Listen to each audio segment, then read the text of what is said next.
Boa noite, irmãos e irmãs. Saúdo vocês na graça, na paz e na misericórdia de nosso Senhor e Salvador Jesus Cristo. Amém? Abra sua Bíblia, Isaías capítulo de número 6.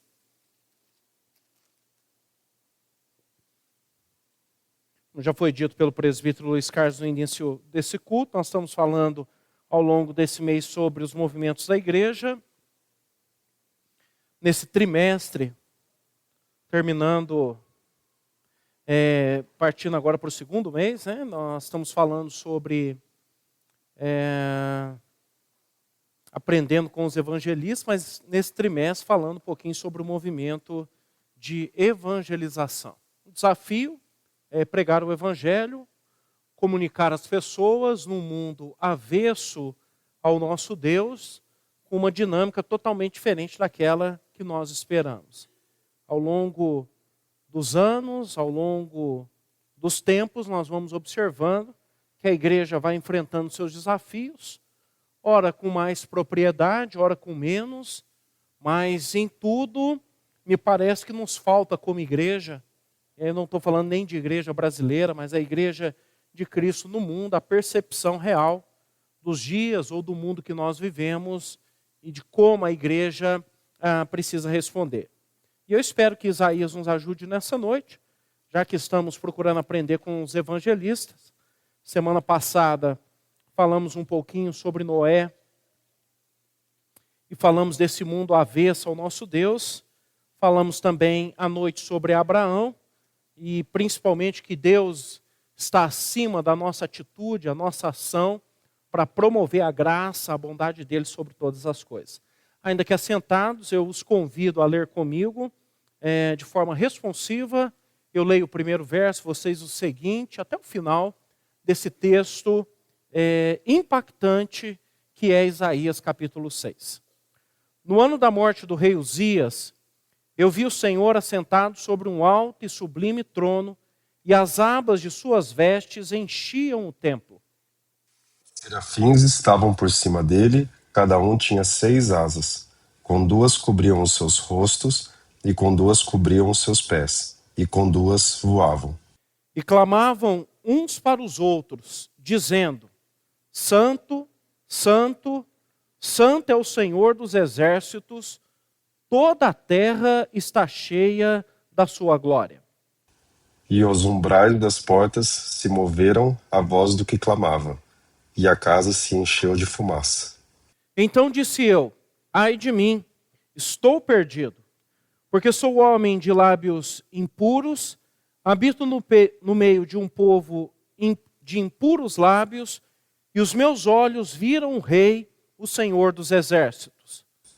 Porém um dos serafins voou para mim, trazendo na sua mão uma brasa viva, que tirara do altar com uma tenaz. Com a brasa tocou a minha boca e disse: eis que ela tocou os teus lábios, a tua iniquidade foi tirada e perdoado o teu pecado.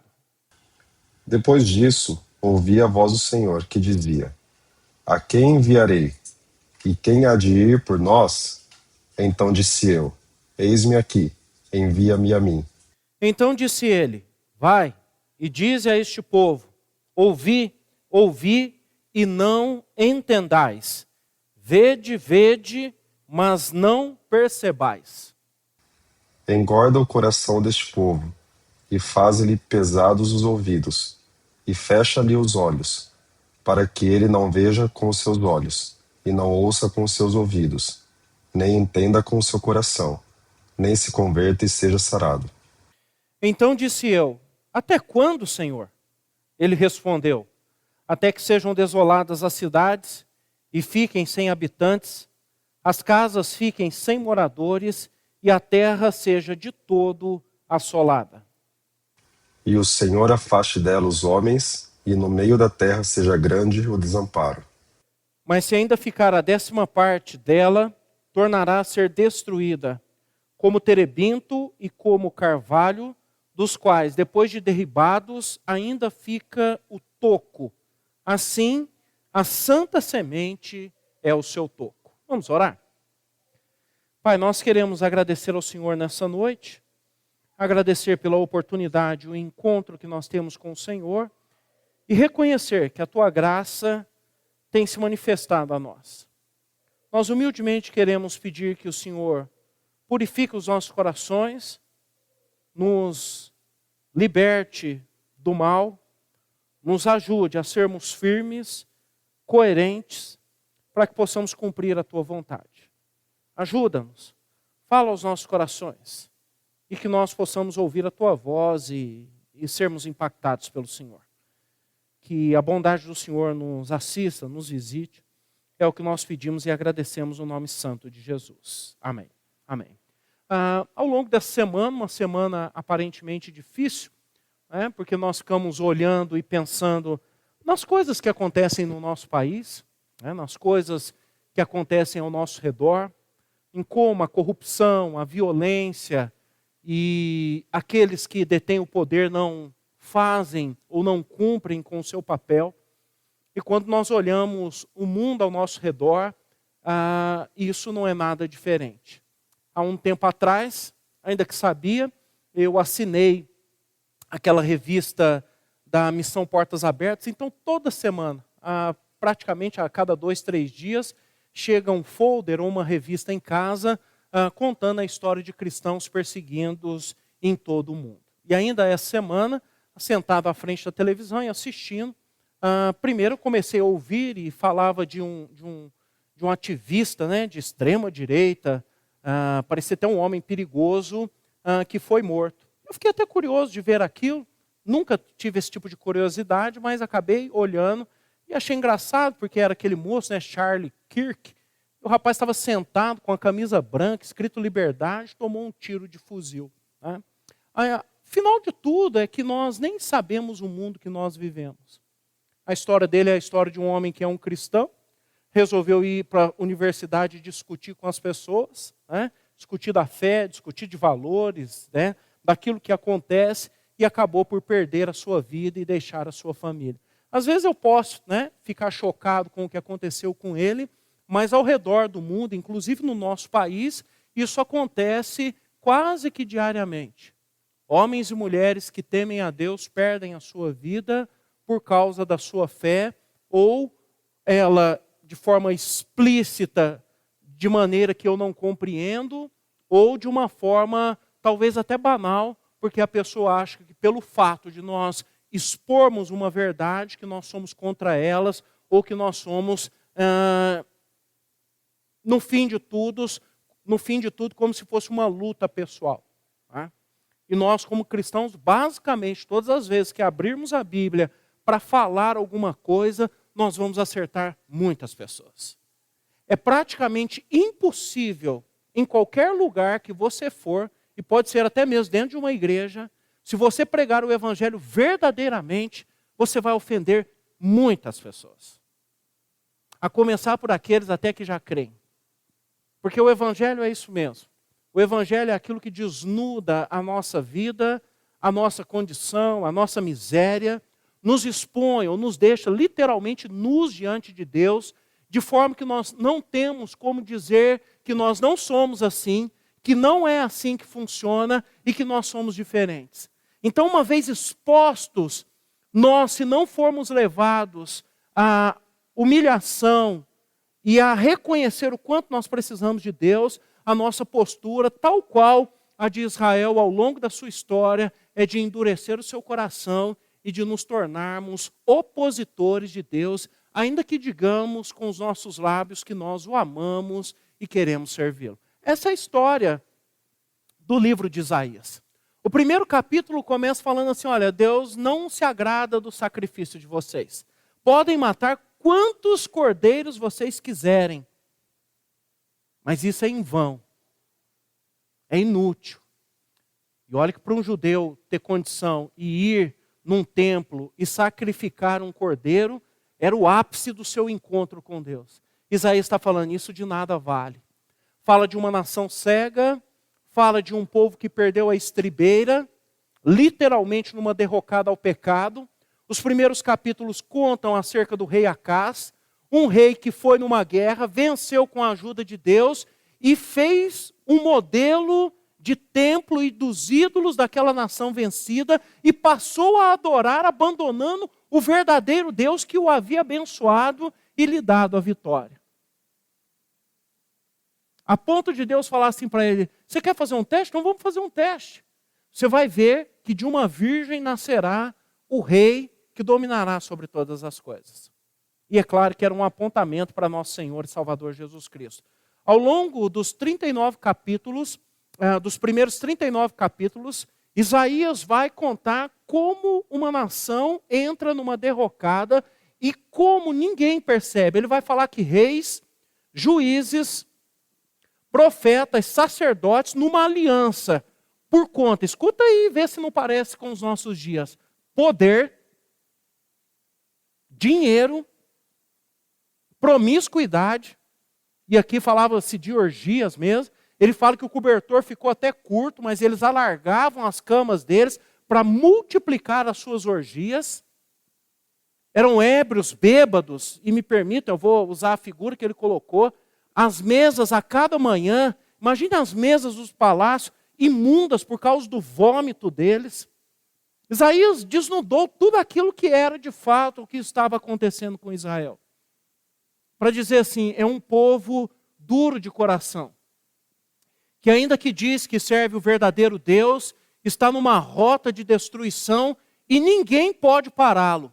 Porque o único que poderia pará-los, eles não querem ouvir, que é o verdadeiro Deus.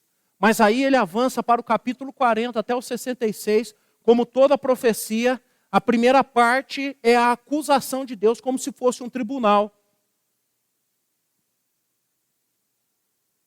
Onde Deus traz à luz aquilo que é o pecado de Israel e o julga por isso. Aqui, cativeiro de 70 anos. Depois vem Uzai, está principalmente aí no capítulo 5. Ai daqueles que chamam o mal de bem. Ai daqueles que dizem que as coisas erradas, de acordo com a minha vontade, Deus falando, dizem que são certas. Ai daqueles que roubam uns aos outros. E aí vai uma lista que fere frontalmente aquilo que nós chamamos de 10 mandamentos, que são os mandamentos contidos ali em Êxodo 20, que não são mandamentos dados apenas a Israel, mas para todas as pessoas. Depois, então, vem a promessa, a partir do capítulo 40, de que Deus restauraria não só o seu povo, mas abriria um caminho, uma porta para nós que somos gentios, ou pessoas que não são de linhagem judaica, para que nós também encontrássemos a salvação. Então, esse é o cenário. É um cenário duro e triste, porque se você abrir sua Bíblia aí no capítulo 20 de Isaías, Deus falou assim: Isaías, você vai pregar 3 anos nu, sem roupa e sem sapato. E se você ler o texto, isso não chamou a atenção de ninguém. Era para ter chamado, né? Falar assim, nossa, o profeta está... Gente, está acontecendo alguma coisa, o profeta está pregando nu. É como se eu estivesse aqui pregando nu e você falasse, mas o que tem? Qual que é o problema? O declínio moral da nação era tão grande, e daí que o cara está aí pelado pregando?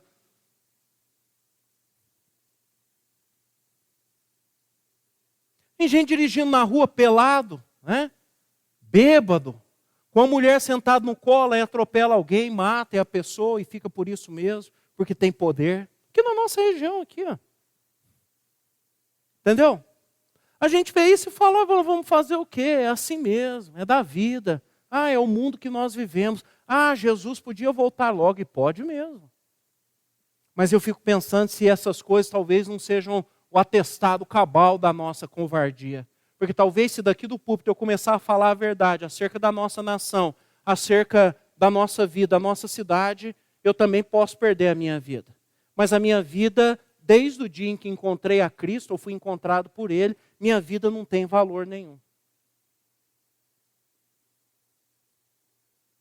Ela tem um valor muito grande, porque Deus pagou com o seu próprio Filho, mas não tem valor nenhum diante do mundo.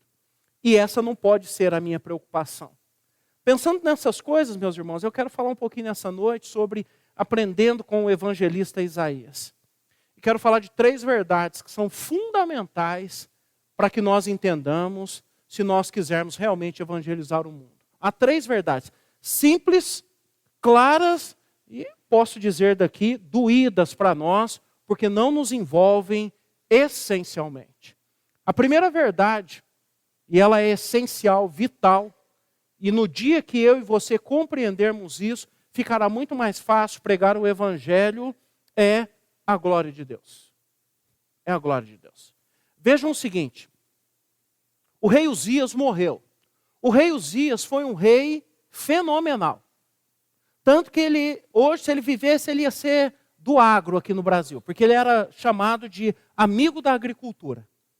O homem foi um gênio. O homem, na época do seu reinado, construiu catapultas nas muralhas de Jerusalém para defender a cidade. O homem criou uma estrutura fantástica. Qual que foi o problema dele, então, se você está falando que ele foi tão bom? Soberba. Um dia ele quis oferecer o incenso ali diante do Senhor, os sacerdotes sentaram em pedi-lo. Ele, como era o rei, bateu o pé e falou, eu vou sim. E Deus o tocou e ele ficou leproso. Então, a partir daquele dia, não é muito preciso se ele ficou 2, 3 ou 5 anos morando fora, mas ele ficou leproso morando fora da cidade. O leproso não poderia se misturar com os outros. E agora ele morreu. Isaías é um homem de Deus, é um servo de Deus, e entrou numa crise profunda. Porque ele falou, ai, ai, ai, e ele conhecia a história. Morreu Uzias, vem aí Jotão. A história de Judá é mais ou menos assim. Quando um rei serve muito a Deus, o filho dele vira vertiginosamente para o lado contrário. Então esse homem, como um profeta de Deus, esperando pelo mal que veio realmente, entra na casa de Deus. Que é o que todos nós fazemos. Quando nós temos problemas e dificuldades, quando a nossa percepção escapa, a gente vem aqui. Sejam dias fáceis ou difíceis. E eu não estou te criticando não, tá? É aqui que você tem que vir mesmo. É desse lugar que nós vamos suplicar, vamos clamar ao nosso Deus e Ele vai nos dar alguma direção. E ele fez a mesma coisa e ele foi no templo orar. Se você ouviu ou já leu o texto, ouviu nessa noite pelo menos, mas se você já leu o texto ou algum sermão sobre isso, às vezes isso não é perceptível nem comentado. Mas você percebeu que Deus não deu resposta nenhuma para Isaías? Do que ele foi lá perguntar? Ele foi lá com uma crise profunda, tá? O rei Uzias morreu. E agora, o que vai ser dessa nação? Deus não falou absolutamente nada sobre isso. A primeira coisa com a qual ele é impactada é uma visão acerca de Deus. E se você observar, ele viu, mas não viu. Porque ele, como bom judeu, fala, eu vi o Senhor assentado sobre um alto e sublime trono, e as abas das suas vestes enchiam um trono. Como as abas das vestes são tão grandes, eu não vi como ele era. Que era o sonho de todo judeu, a começar por Moisés, que falou, não, Senhor, se eu só ver a face do Senhor, eu fico satisfeito. Lembra? Êxodo 34, aí Deus falou assim, não, então você vai ver, vou te colocar aqui numa fenda, e eu vou passar com toda a minha bondade sobre você, e você vai ver pelas costas. Você lembra o que Moisés falou quando ele viu a Deus? Ele falou assim, Deus santo, justo, misericordioso, compassivo, longânimo, que não pune o pecado. A única coisa que Moisés teve consciência, não foi falar, nossa, como Deus é grande, como Deus é forte, foi falar assim, como eu sou um miserável pecador. E é a mesma coisa que vai acontecer aqui com Isaías. Mas vejam, a primeira coisa que Deus está preocupado em convencer os seus servos é quem ele é a glória dele. Isaías tem outra crise, ele está pensando no que vai ser da nação. E Deus não está preocupado com a nação. Deus está preocupado para que Isaías, como um servo dele, tenha compreensão de quem ele é. E Deus manifesta a sua glória. Ele vê então serafins, que é uma categoria de anjos, né? A gente fala que tem os querubins, os serafins, os arcanjos e os anjos. E fala que serafins então tem asas aí, 6 asas pelo menos, 2 cobrem os rostos, com 2 eles voam e com 2 cobrem os pés. Mas o que chama a atenção aqui é a glória contínua que esses seres dão, e que é a mesma expressa em Apocalipse, falando de toda a ordem daqueles que servem a Deus. Eles dizem insistentemente, santo, santo, santo é o Senhor, toda a terra está cheia da sua glória. O que Isaías teve de compreensão aqui, irmãos, é o que escapa para nós. Qual foi a compreensão dele? quem manda nessa bagunça aqui é Deus. É só isso que você precisa saber nessa noite. Pode estar uma bagunça, pode estar uma confusão, sua casa, sua família, seu trabalho, sua igreja, sua cidade, seu país, o judiciário, o legislativo, estão lá querendo aumentar o número de deputados, estão lá votando mais dinheiro para aquele fundo partidário, para depois fazer propaganda e nos enganar no ano que vem. E nós nem sabemos como ou o que fazer para impedir isso.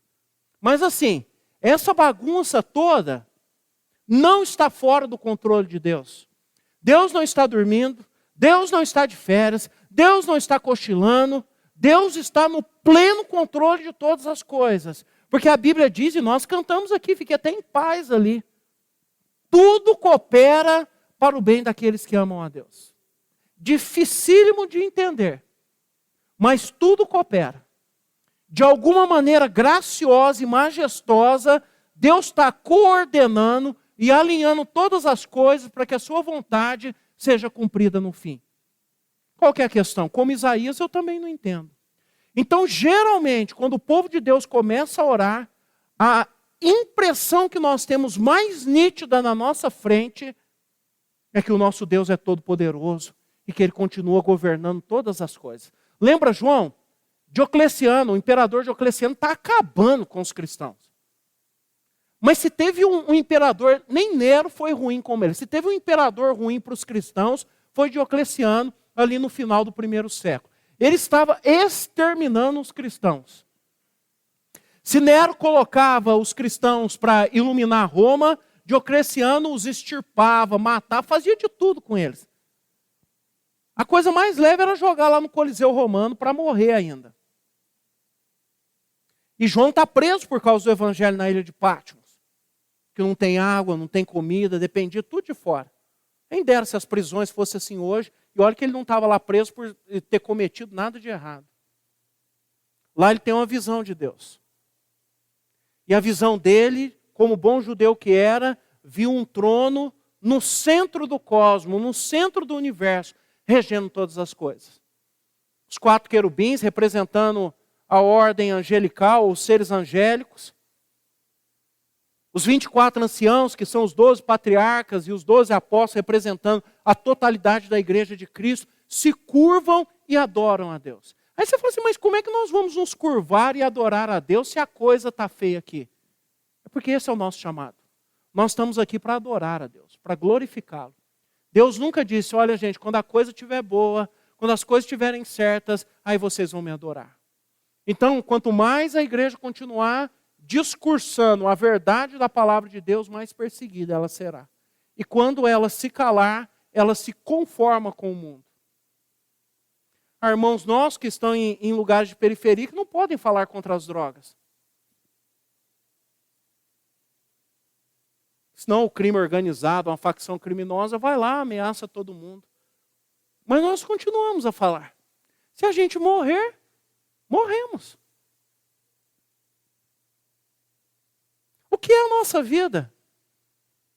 Aí a Bíblia responde, uma neblina, um sopro, uma rosa que de manhã está vistosa, mas depois de um dia de sol à noite seca e murcha. E às vezes, irmãos e irmãs, nós estamos tão preocupados com a nossa vida que nós esquecemos que nós estamos aqui para fazer a diferença nesse mundo. Para morrer como cristãos. E muitas vezes nós vamos morrer não daquilo que o pessoal do Nordeste fala de morte morrida, mas nós vamos morrer por causa da nossa fé. Porque nós continuamos a dizer a verdade. Porque nós continuamos a dizer que se o nosso país, se os nossos governantes não abandonar essa rota de destruição deles e voltar para Deus, nós vamos para uma derrocada. Mas nessas horas, quando nós como igreja começamos a orar, o vislumbre que nós temos é da glória de Deus. É como se Deus dissesse para nós, não importa o que está acontecendo, fique tranquilo, eu estou no controle. Na hora, no momento certo, eu tenho o poder de mudar todas as coisas. Mas vocês que são meus filhos e filhas, confiem em mim e sejam fiéis. Segunda verdade que nós somos ensinados aqui, está aí a partir do verso 5. que é o chamado de Deus. Nem o chamado é nosso. Entendam, a glória é de Deus, o chamado é de Deus. O chamado não é meu. Eu não tenho o poder de dizer, não, eu sou pastor porque eu fui chamado, tal, tal, tal. Não basta só isso. Quem chamou e tem que manter esse chamado é Deus. É Deus que chama o seu povo. Vejam que Isaías entra ali para reclamar, e talvez para falar, Deus, desse jeito não dá, eu não estou mais querendo, eu quero ir embora, eu quero desistir, o que quer que seja. Deus fala, não, eu ainda vou tratar a sua vida. Você vai ficar onde você está. E ele tem compreensão quando o limiar se move, tal qual lá em Atos, quando a igreja orou, ele teve a nítida sensação seguinte, eu vou morrer. Como Jacó teve quando ali, indo para a terra de seu sogro Labão, teve a nítida impressão, depois de ter um encontro com Deus, de dizer assim, eu vou morrer. Eu vou morrer. E depois, na volta, quando ele encontra Deus em Peniel, ele reconhece, eu vi Deus face a face e a minha vida foi salva. Isaías vai ter a mesma experiência. E vejam, Deus em momento algum falou assim, Isaías, você é meu profeta. Sem você, você vai ser aquele que vai fazer, que vai acontecer. Você vai ser uma pessoa famosa, eu vou te levar por lugares maravilhosos. Você vai ter um programa lá no YouTube, eu vou conseguir para você algo na televisão. Vai ser um negócio fantástico. Ainda que Deus pudesse falar todas as coisas para ele, a primeira coisa que Deus falou é o seguinte, você precisa ter os lábios puros. E veja o que ele fala, eu sou um homem de lábios impuros que habito numa nação de impuros lábios. Talvez nós somos imorais igual à imoralidade do nosso país. A gente só não deu vazão a tudo isso que está dentro do nosso coração. Talvez nós somos corruptos como os políticos do nosso país. Talvez nós só não tivemos a oportunidade de ter o poder na nossa mão para que a gente pudesse fazer isso.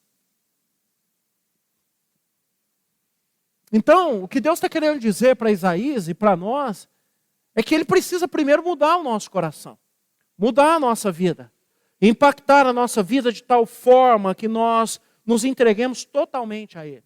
Vejam, Isaías até se reconhece como homem de impuros lábios, mas quem o purifica é Deus, que manda que um anjo pegue uma brasa quente e toque na sua boca. E fiquem tranquilos, não queimou a boca dele. É um símbolo de que a boca dele foi purificada. Eu falo só a Bíblia para falar isso. Sou um pastor chegar aqui e falar assim, irmãos, eu sou um boca suja, eu xingo todo mundo, eu xingo as pessoas em casa, eu xingo no trânsito, eu xingo no meu trabalho, eu xingo aqui na igreja. Você fala, não pode ser. Um reconhecimento que precisava de uma mudança de vida e a mudança de vida aconteceu. A igreja hoje, Cristo, ela não compreende que ela foi chamada por Deus. Há uma expressão que eu acho ridícula, mas que já dominou o nosso imaginário. Aí eu chego aqui e falo, não, o meu ministério, entendeu? O meu ministério. Eu não tenho ministério. Quem tem ministério, se fosse dizer mesmo, é o próprio Deus. E o ministério dele é que nós sirvamos uns aos outros e às pessoas que precisam. Há uma incompreensão da nossa parte. E talvez eu não sou mais corajoso de falar das coisas que acontecem porque eu não tenho dinheiro para comprar um carro blindado e nem a igreja teria para comprar um para mim. Né? Andar com segurança ia ser meio estranho, porque eu ia parecer o segurança, talvez o segurança morresse no meu lugar, né? Porque eu ia parecer mais segurança que ele, aí seria até bom, porque ele morreria, eu ficaria e falaria, nossa, é o pastor mesmo. Né? Então é assim que funciona. Pessoal, é um pastor que chega com segurança, é um pastor que precisa andar de carro blindado, e muitas vezes nós deixamos de falar a verdade porque nós flertamos com outras coisas. A única coisa que eu quero dizer nessa noite, meus irmãos, é que nós somos chamados para falar a verdade. E a hora que você falar lá no seu trabalho, lá na sua escola, lá no seu momento de lazer, você vai ter sérios problemas. Aqueles que estão na universidade vão ter sérios problemas. Aqueles que estão na vida corriqueira do dia a dia vão ter sérios problemas. Quando você falar que uma relação entre dois homens, que isso está errado, você vai criar um problema. E se falar que uma relação entre duas mulheres está errado, você também vai criar um problema. Quando você falar que esse mundo precisa de esperança, e a única esperança pode ser provida pelo Deus que criou todas as coisas, você vai ser motivo de chacota. Que história é essa de acreditar que um Deus criou tudo? Nós somos fruto de uma evolução de bilhões e bilhões de anos que está acontecendo aí. Eu não sei que evolução é essa que vai para pior ao invés de ir para melhor, mas é uma defesa. E que encanta os corações. Eu não teria tempo de ler aqui, mas vejam, o chamado de Isaías é um chamado extremamente difícil. Ele foi um profeta do palácio, um homem erudito, talvez igual ou um pouco mais que o apóstolo Paulo. Mas não teve uma melhor sorte em termos de converter pessoas, porque, como eu já disse aqui, nós não temos o poder de converter ninguém. Quem converte é o nosso Deus. Há uma terceira e última verdade que nós podemos aprender aqui com Isaías, que é fundamental para nós, que é a seguinte: a obra é de Deus. A obra é de Deus. A obra não é minha, não é sua, nós não temos poder de produzir números, muito menos resultados. Nós temos só o poder que é dado por Deus, não é um poder inato nosso, e sim dado pelo seu Espírito, de sermos obedientes. É só isso que Deus quer de nós. Escuta o que eu estou falando, lá no último dia lá, se for assim mesmo, você pode olhar para trás e me procurar, eu vou fazer assim, não falei. A única coisa que Deus vai te cobrar lá no último dia, não é o que você fez e você não fez, Ele sabe que você não dá conta de fazer. Ele sabe que você vai entrar para o céu, por quê? Porque o filho dele morreu pelos seus pecados. Mas uma coisa ele vai perguntar para nós. Marcelo, o que você fez com os dons e talentos que eu te dei? Era para fazer alguma coisa, Senhor? Ué, mas eu achei que tinha tanta gente boa lá que eu achei que eu não precisava. Essa vai ser a pergunta crucial. Deus não vai cobrar nada a mais de nenhum de vocês aqui, mas vai cobrar acerca do dom e do talento que Ele deu a cada um de vocês. E que muitas vezes, por ser poucos, ou porque eu não sou famoso igual o reverendo Augusto Nicodemos, ou igual o reverendo Hernandes, aí eu falo, então eu não vou falar nada não, porque se eu fosse famoso, eu faria. E aí naquele último dia, Deus vai perguntar como para aquele homem: o que você fez com o talento que eu te dei? Era pouco, eu sabia que o senhor era bravo, e o senhor ia ficar chateado, eu resolvi enterrar. Bom, já que você mesmo que está falando que eu sou bravo, que eu ficaria chateado, né? E aquele homem foi punido, perdendo tudo o que tinha. Que nós não sejamos assim, meus irmãos e irmãs.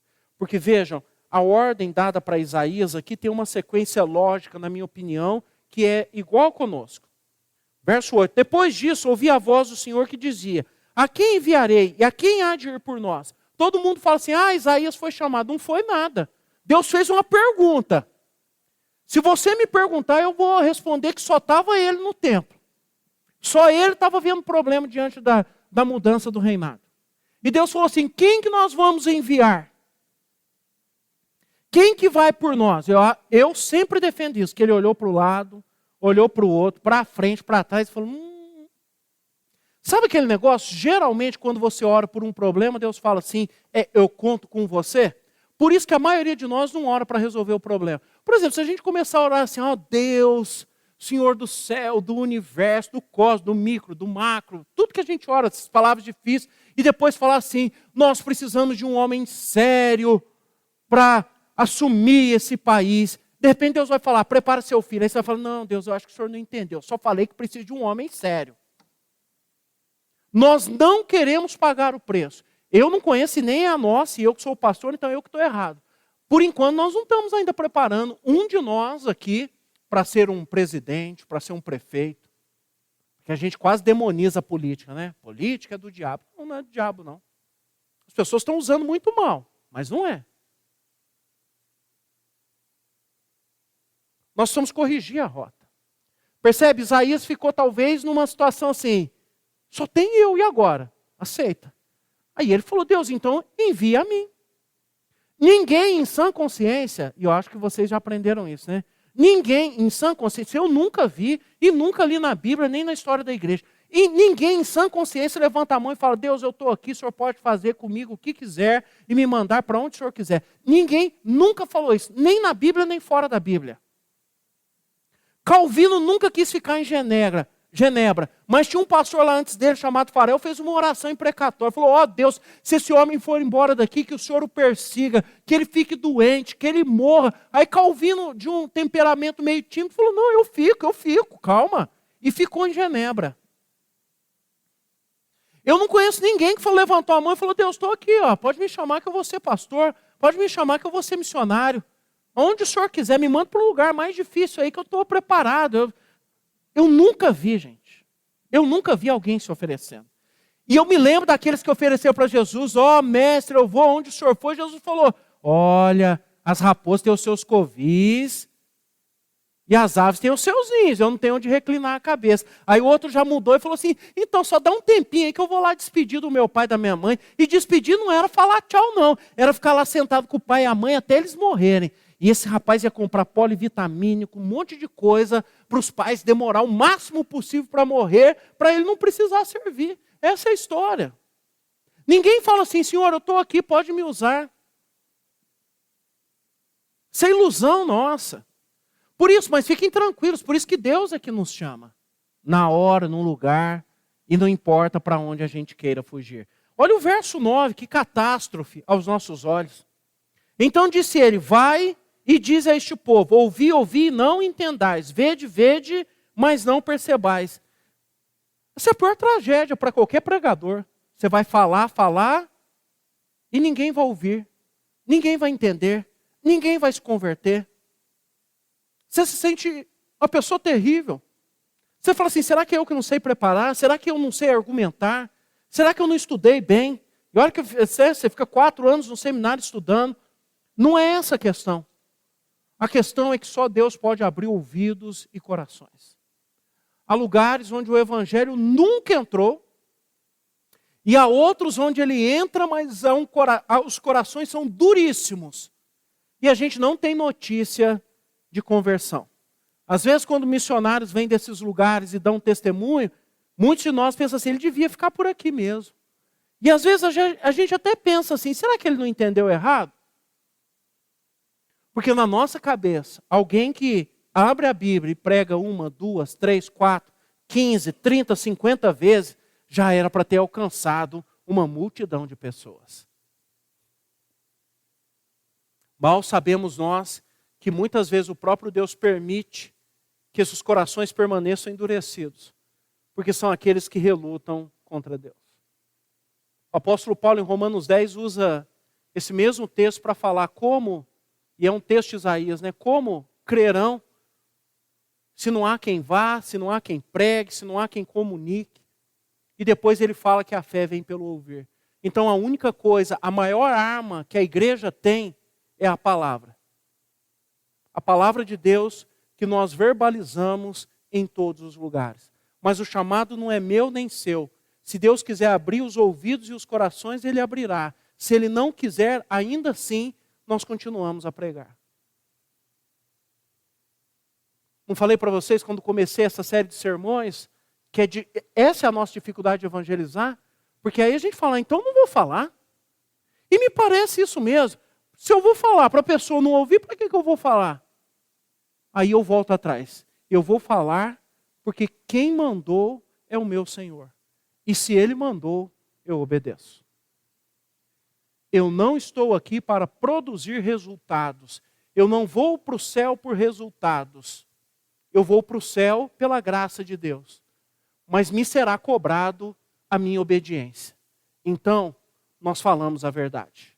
Nós somos perseguidos. Nós sofremos. E isso faz parte do ser cristão.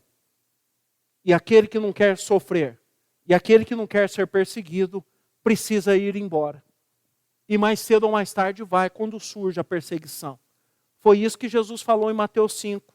E Ele deixou isso claro, dizendo o seguinte: bem-aventurados sois, quando por minha causa vos injuriarem, e mentindo, guardem isso, mentindo, disserem todo mal contra vós.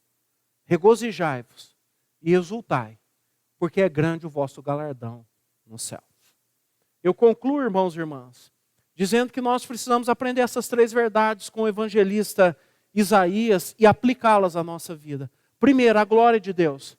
Não se preocupe com a sua vida, com o chamado, aonde você está, o que você faz. Preocupe-se com a glória de Deus. Lembre-se, eu estou aqui para glorificar a Deus. Vivendo 100 anos, vivendo 27, 8,5, 2 anos. Ainda que eu morra ao nascer, ao sair do ventre da minha mãe, ou possa vir a morrer com 80, 90 anos, que as pessoas vão falar, nossa, viveu bastante. Viva para a glória de Deus, todos os seus dias. E se vale um conselho aqui, comece a preparar o seu coração para que você morra a qualquer momento, até porque pode ser a qualquer momento. E nós sempre devemos estar prontos. E se eu deixar minha mãe, meu pai, minha esposa, Deus vai cuidar, porque nós não temos controle. Já ouviu alguém falar assim, só em filme, né? Me deixa ficar mais um pouquinho aqui e tal. Não funciona assim. E na Bíblia a gente tem 7 casos de pessoas que ressuscitaram e um que pediu, que foi o rei Ezequias. Mas eu conheço muita gente orando para Deus para viver mais e Deus leva. Eu lembro meu concunhado, reverendo Rui Fábio, com câncer, orou, falou, Deus, me permite ficar um pouco mais, ver meus filhos casar. Deus falou para ele não, e levou. Porque a decisão é de Deus. O chamado também é de Deus. Até hoje ninguém me reconheceu como um grande líder. Até hoje ninguém me votou na igreja. Até hoje eu não... Você está preocupado com isso? O chamado é de Deus. Ele coloca você aonde Ele quiser, como Ele quiser. Se quiser da noite para o dia, se quiser nunca coloca. Mas ainda assim vai te usar. Nós temos líderes de 2 pessoas. Temos missionários que trabalham com 5 pessoas há cerca de 20, quase 50 anos. Olhando aqui a gente fala, meu Deus, quanto tempo para poucas pessoas. Mas quanto vale uma vida segundo o próprio Senhor Jesus Cristo? Vale o mundo inteiro. Marcos 8. A obra de Deus. Irmãos e irmãs, convençam-se. O trabalho de salvação pertence exclusivamente ao nosso Deus e não a nós. Ore sim pela conversão do seu marido, sua esposa, seu filho, sua nora, seu neto, todo mundo. Mas lembre-se, quem converte é Deus. No dia e na hora que Ele quiser. Nós somos os instrumentos. Que como eu disse semana passada, às vezes do amor passamos para a raiva, né? A gente começa amando a pessoa, Deus te ama. Aí a pessoa começa a não aceitar, a gente já começa a ficar com raiva. Fala, isso aí também não é duro demais. E às vezes a gente até quer ter, também não é poder nosso, tá? Mandar a pessoa para o inferno. Para de mandar os outros para o inferno, porque você também não tem nem esse poder, tá? Só Deus tem esse poder. E se você soubesse quanto que o inferno é ruim, você não mandaria ninguém para lá. Ninguém para lá. Pelo contrário, diria que a pessoa precisa escapar de lá, né? Se você for mandar alguém para algum lugar, mande para o céu. Esse é o melhor lugar. E aí qualquer coração pode ser transformado, porque lá só entrarão as pessoas perfeitas, porque Deus as aperfeiçoará antes de entrar. Que Deus nos abençoe, meus irmãos. Lutem para pregar o Evangelho, para falar do amor de Deus. Talvez nessa semana o nosso coração está doendo por muitas coisas. Mas o mais importante é a glória de Deus. Quando eu entendo a glória de Deus, Deus consola, fortalece, encoraja, edifica a minha vida e me ajuda a caminhar. Que Deus nos ajude e nos abençoe. E que nós possamos servi-lo sempre com alegria. Fiquemos em pé, nós vamos orar, encerrar o nosso culto nessa noite. Pai, faz a obra do Senhor na nossa vida e edifica-nos para a glória do Senhor. Evangelizar não é fácil porque nós queríamos ter o controle da situação a qual não temos. Ajuda-nos a lembrarmos que somos os instrumentos nas tuas mãos, usados para a glória do Senhor. A glória é tua.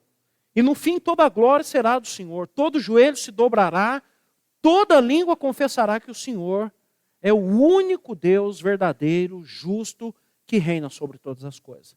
O chamado é do Senhor. O que nós temos é o privilégio de participar, de falar, de anunciar e de fazer a tua vontade. A obra é do Senhor e não nossa. Nós somos servos e servas que precisam entender e trabalhar por obediência a um Deus amoroso, gracioso, que nos amou, que pagou a nossa dívida e que fez tudo por nós. Então, com a ajuda do teu Espírito, a nossa resposta é uma resposta obediente. Abençoa-nos ao longo dessa semana. O Senhor conhece e sabe como estão os nossos corações. Mas nós precisamos do teu favor, da tua graça. Dirija as nossas vidas. Há irmãos e irmãs nós que foram tirados de suas famílias, ou porque o Senhor chamou, ou por perseguições ao longo desse mundo. Janela 1040, Sudeste Asiático, muitos lugares do Oriente Médio, até mesmo aqui no nosso país. Mas nós vamos continuar firmes, fazendo a tua vontade e honrando o teu nome. Usa-nos para a tua glória. É o que nós pedimos. E se porventura alguém entrou aqui nessa noite e ainda não conhece a Jesus como Senhor e Salvador da sua vida, que possa conhecê-lo. É o que nós pedimos e agradecemos no nome santo de Jesus. Amém.